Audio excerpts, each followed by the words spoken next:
आज हम लोग RLC सर्किट के बारे में देखते हैं।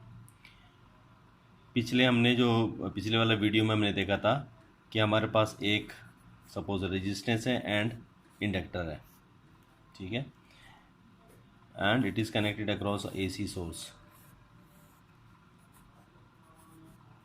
Okay, so what we did, we first calculated the impedance. Z is equal to R square plus XL square, right? ऐसा करके किया था। And if we have resistance and capacitor, उस कंडीशन में भी हम लोगों को इम्पीडेंस पहले निकाल लेना है। Z is equal to R square plus XC square and root, clear है। एंड ये करने के लिए सबसे पहले हमको L से XL निकाल लेना था, जिसको कि इसको इंडक्टिव रिएक्टेंस बोलते हैं, एंड XC जो रहता है कैपेसिटिव रिएक्टेंस रहता है। Okay, this is the component which oppose the flow of current. Yes, so omega L से डिनोट करते हैं, या ओमेगा जो होता है 2πf होता है, तो 2πfL हो गया। ये 1/ओमेगा C होता है, सो 1/2πfC। क्लियर है कि नहीं है। और ऐसा करके बाद में हम लोग जब इम्पीडेंस आ जाता था हमारा, तो I is equal to V/Z, और यहाँ पे भी I is equal to V/Z, और ऐसा करके हमको करंट निकाल लेते थे, ठीक है। ओके, उसके बाद हम लोग देखते थे कि जो करंट जो है और वोल्टेज जो है, इन दोनों में फेज एंगल कितना होगा। तो इन case of inductor, pure inductor always, in case of inductor the current will be leading, the current will be lagging. In case of inductor current lags, okay. And in case of capacitor, sorry यहीं पे मैंने गलत कर दिया, inductor ऐसा रहता है, sorry. yes, so in case of capacitor the current will lead, yes. And how to find the angle, by what angle it is leading or lagging. So cos theta is equal to R/Z, यहाँ पे भी ऐसे ही है, cos theta is equal to R/Z, right? So you know R, you have already calculated Z, वहाँ से उसको divide करके cos theta equal to, you will get some value, and theta is equal to cos inverse that value, जो भी निकालेंगे तुम। तो इससे हम लोग पता कर सकते हैं कि वो कितने से कितना डिग्री से करंट लीड कर रहा है या लैग कर रहा है। अगर प्योर इंडक्टर हो, कोई रेजिस्टेंस नहीं है, सिर्फ प्योर इंडक्टर है, उस कंडीशन में current will be lagging by 90 degree, अगर प्योर है तो। Okay, similarly in case of capacitor, pure capacitor, there is no resistance and pure, it should be pure, okay, then the current will be leading by 90 degree if it is pure, okay. But in this case you see there is R also, so sure the current will be lagging, but what angle we can find by this one. Yes, so now let us see now what happens if we have all three elements together.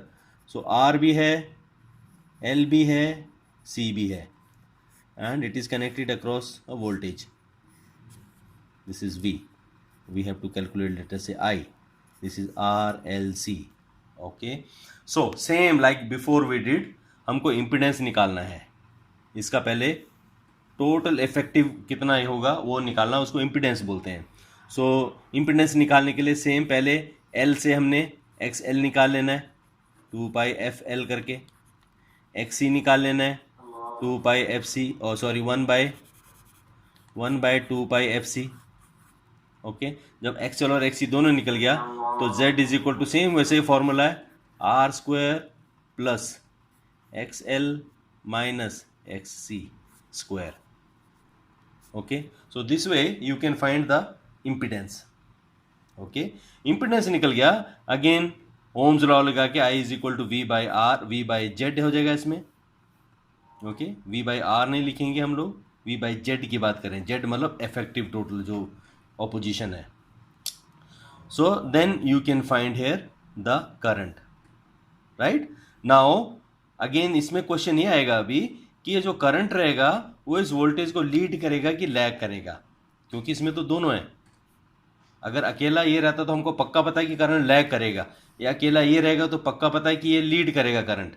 But इसमें क्या होगा, इसमें depend करेगा कि ज़्यादा value किसकी है, x L की ज़्यादा वैल्यू है या एक्स सी की ज़्यादा वैल्यू है। जो डोमिनेट करेगा, ठीक है, उसी का जो प्रॉपर्टी रहती है लीडिंग और लैगिंग की, वो उसमें इफेक्टिव होगी। फॉर एग्जांपल इंडक्टर में करंट लैग करता है, इसमें लीड करता है। अगर ये इसकी वैल्यू ज़्यादा आती है हमको, तो रिजल्टेंट करंट जो आएगा वो लैग करता रहेगा। अगर ये ज़्यादा है तो करंट जो है लीड करता रहेगा। और एंगल निकालने का वही है, cos theta is equal to R by Z. ठीक है, तो यहां से हमको पता चल जाएगा। अब जब भी हम इसको कैलकुलेट करेंगे देखेंगे कौन सा वाला बड़ा है, कौन सा बड़ा, उसी से हमको पता चल जाएगा। नाउ इसमें बड़ा इंटरेस्टिंग चीज देखो ये है कि हमको पता है कि एक्स एल जो रहता है वो 2 पाई एफ एल रहता है, एंड एक्स सी रहता है जो 1/2 पाई एफ सी रहता है। ओके, ये दोनों चीज़ें जो हैं, एक्स एल है, ये एक्स सी है, ये दोनों चीज़ें जो हैं ये एफ पे डिपेंडेंट है। बाकी सब कांस्टेंट है। देखो दो कांस्टेंट है, पाई बाई 22/7 रहता है, एल की एक पर्टिकुलर वैल्यू रहेगी, सपोज 50 हेनरी तो 50 Henry. Similarly here capacitor fix value रहेगी, जो भी वैल्यू दी हुई है। एफ जो है इट इज वेरिंग, एफ को हम लोग चेंज कर सकते हैं। ठीक है, और रिलेशन देखो क्या है यहाँ पे, this X L is directly proportional to F, here X C is inversely proportional to X. इसका मतलब कि अगर एफ हमारा सर्किट में हम लोग ज़्यादा रखते हैं, ठीक है, तो एक्स एल भी हमेशा ज़्यादा होगा।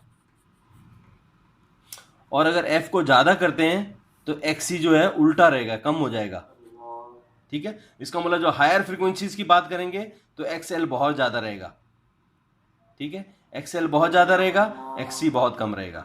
अगर बहुत छोटी फ्रीक्वेंसीज की बात करेंगे तो एक्स सी बहुत ज़्यादा रहेगा, कम फ्रीक्वेंसी ये ज़्यादा। ठीक है, so X C will be more and X L will be less.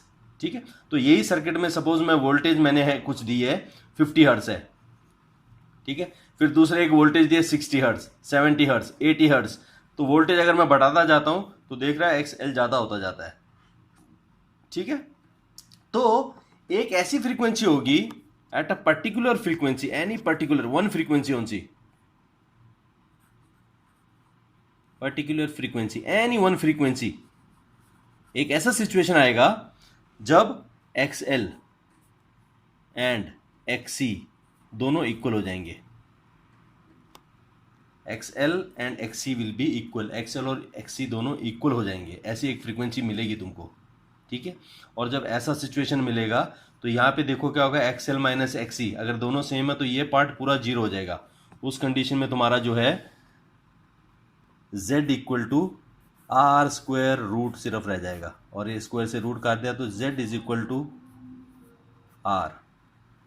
तो z का वैल्यू जो है सिर्फ r के वैल्यू के बराबर हो जाएगा, बाकी वो दोनों एक दूसरे को कैंसिल कर देंगे, दोनों एलिमेंट्स का कोई इफेक्ट ही नहीं रहेगा। तो z इक्वल टू जो है r वैल्यू रह जाएगा।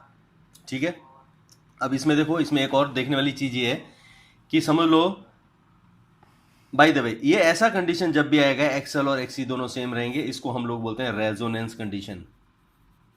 कोई बोलेगा रेजोनेंस कंडीशन क्या है? रेजोनेंस कंडीशन का मतलब वो है कि जब inductive reactance and capacitive reactance दोनों सेम हो जाते हैं। ठीक है, एक ऐसी पर्टिकुलर फ्रीक्वेंसी होती है कि ये दोनों सेम हो जाते हैं, उस कंडीशन में जेड जो है it becomes equal to R. जितना भी आर का वैल्यू रहता है आर की वैल्यू के बराबर ये हो जाता है। ठीक है, और इंटरेस्टिंग चीज इसमें ये है, देखो and at any other frequency other than resonance, resonance के अलावा जो और कोई फ्रीक्वेंसी हम लेंगे तो या तो ये ज़्यादा होगा या ये ज़्यादा होगा। ठीक है, या ये ज़्यादा होगा ये ज़्यादा होगा, कोई भी ज़्यादा हो, उस कंडीशन में जो जेड की वैल्यू होगी वो आर से ज़्यादा रहेगी। ठीक है ना, बिकॉज आर प्लस समथिंग, इसका मतलब जेड का वैल्यू हमेशा आर से ज़्यादा ही रहेगा।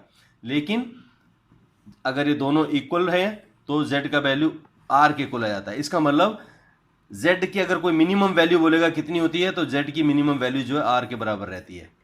आर से कम कभी नहीं हो सकती, आर से ज़्यादा ही होगी। ठीक है, so Z minimum is always equal to are.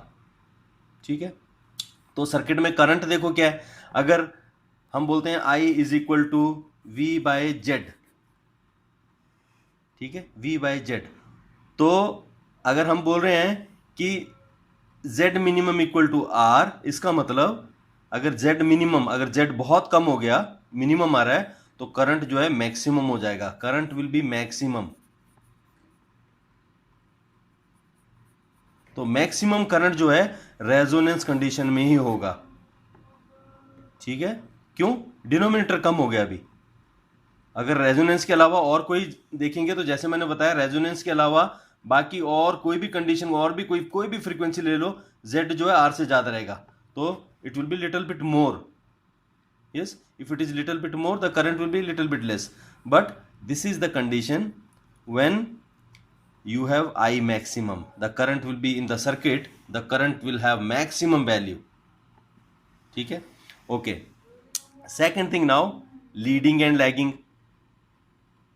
अब अगर लीडिंग एंड लैगिंग की बात करेंगे, ठीक है, ये करंट जो है जब जेड मिनिमम हो जाता है, रेजोनेंस कंडीशन की सिर्फ बात कर रहा हूं।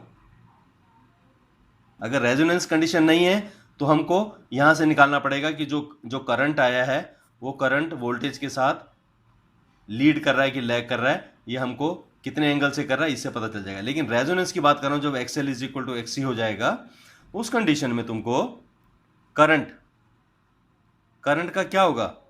करंट का कुछ नहीं होगा, current and voltage will be in same phase. The current will B, this is voltage and the current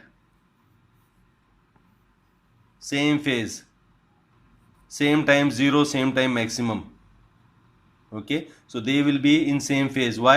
Because Z is now nothing but resistance.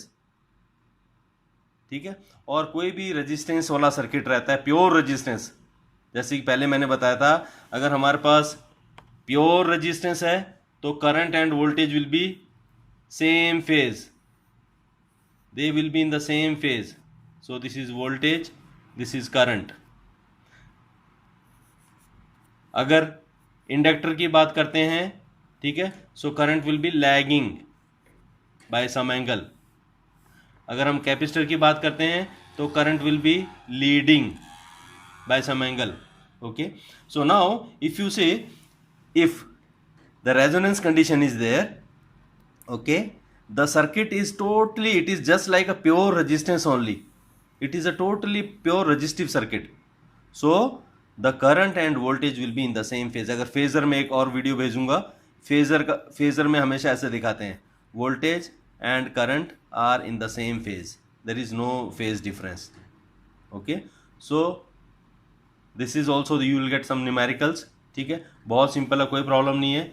X L दिया होगा, सी दिया होगा, आर दिया होगा, एक्स एल एक्स सी calculate करने होते हैं, impedance calculate करना होता है, एंड देन करंट कैलकुलेट करना होता है।